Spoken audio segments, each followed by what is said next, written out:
Salam saudara pemirsa, selamat berjumpa kembali dengan kami dalam program Berita Pengharapan.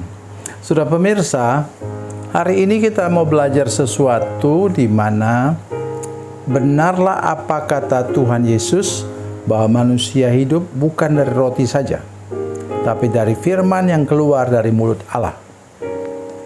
Saudara pemirsa, itu yang kita dengar sebentar, dan mari kita berdoa sebelum kita lebih jauh mendengarkan firman Tuhan ini. Bapa, dalam nama Yesus, berkati kami dengan firman Tuhan hari ini, supaya kami mengerti kasih dan anugerah Tuhan bagi kami, dan bahwa hidupkanlah kami dengan firman-Mu dalam perjalanan hidup kami sehari-hari. Dalam nama Yesus, haleluya, amin. Saudara pemirsa, mari kita membaca Alkitab kita dari Perjanjian Lama. Perjanjian Lama, Kitab Keluaran, pasal 34 ayat 28. Keluaran 34 ayat 28, demikian bunyi firman Tuhan. Musa berada di sana bersama Tuhan 40 hari 40 malam lamanya. Ia tidak makan roti maupun minum air. Ia menulis pada loh-loh itu kata-kata perjanjian ke-10 firman. Amin.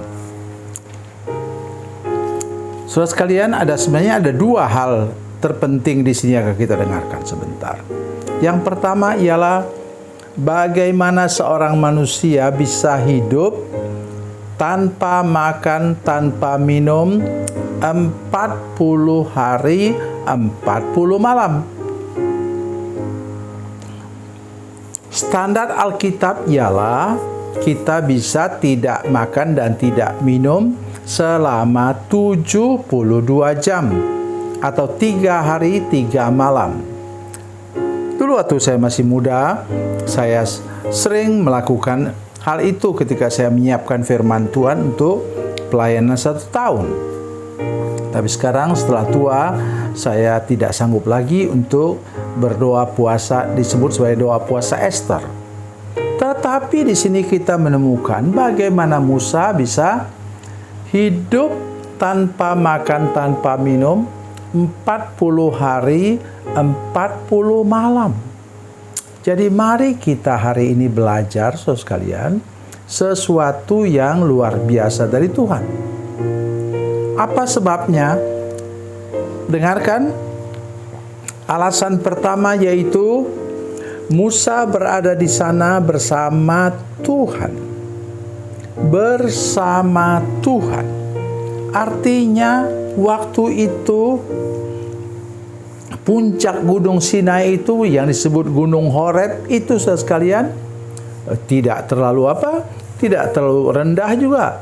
Itu 3.000 meter di atas permukaan laut. Jadi secara kondisi tempat itu sudah dingin. Bukan sejuk lagi tapi dingin. Dan di sanalah Tuhan katanya berhadapan muka dengan Tuhan. Musa berada di sana bersama Tuhan. Jadi kita bisa mengerti di sini, saudara sekalian, bahwa pada waktu Musa ada di sana, Tuhan ada di sana, itu puncak Gunung Horeb itu sudah menjadi wilayah surga. Nah, kalau itu sudah masuk wilayah surga, di surga tidak ada siang, tidak ada malam, tidak ada waktu.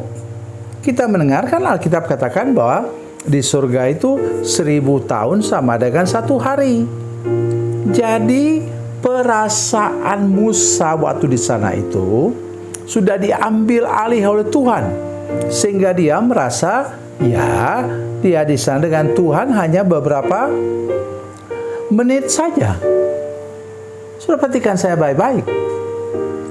Jadi itulah yang menyebabkan dia tidak merasa bahwa dia sudah 40 hari 40 malam.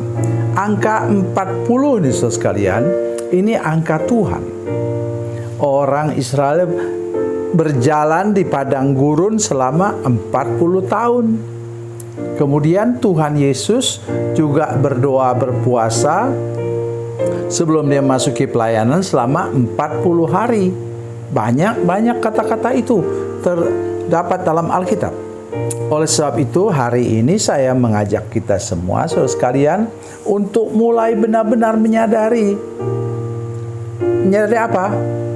Mari kita rajin bersekutu dengan Tuhan, hidup dengan firman-Nya, memuji dan menyembah Dia dalam hidup kita. Sehingga kita, betul saudara sekalian, kami biasa mengadakan persekutuan doa di pantai, di bawah pohon-pohon di pantai. Kami mengadakan doa puasa di sana, mengambil waktu. Kami adakan doa puasa, juga doa puasa tidak ngomong, selama 7 jam. Dan 7 jam itu handphone pun harus dimatikan, bukan disilentkan. Dan kami berdoa.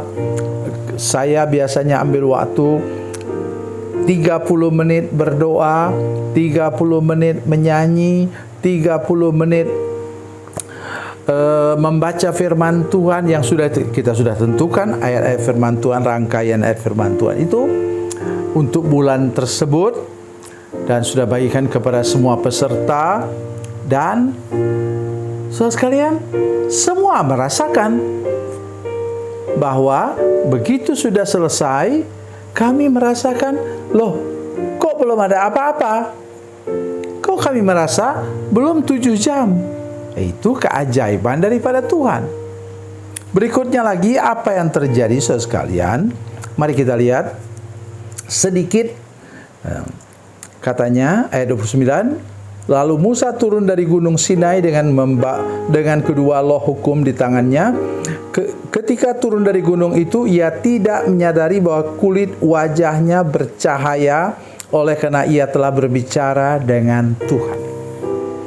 Saya mendengar begitu banyak kesaksian bahwa wajah seorang hamba Tuhan bisa seperti bersinar, atau istilah sekarang glowing. Ya, padahal dia orang yang berkulit hitam. Ini yang luar biasa saudara sekalian. Karena itu biasakanlah kita bersekutu dengan Tuhan, memuji dan menyembah Tuhan, akrab dengan firman-Nya setiap hari, sehingga hidup kita bisa mengalami perubahan yang luar biasa. Sampai kepada fisik pun kita bisa mengalami perubahan yang luar biasa dari Tuhan. Tuhan Yesus memberkati, Tuhan Yesus baik. Mari kita berdoa. Bapa, dalam nama Yesus kami mengucap syukur kepadamu Tuhan untuk firman Tuhan yang baru kami dengar. Tolong kami untuk lebih rajin lagi bersekutu dengan Tuhan, lebih rajin lagi berdoa, lebih rajin lagi hidup dengan firman-Mu. Terima kasih Tuhan, terpujilah nama-Mu. Dalam nama Yesus kami berdoa. Haleluya. Amin.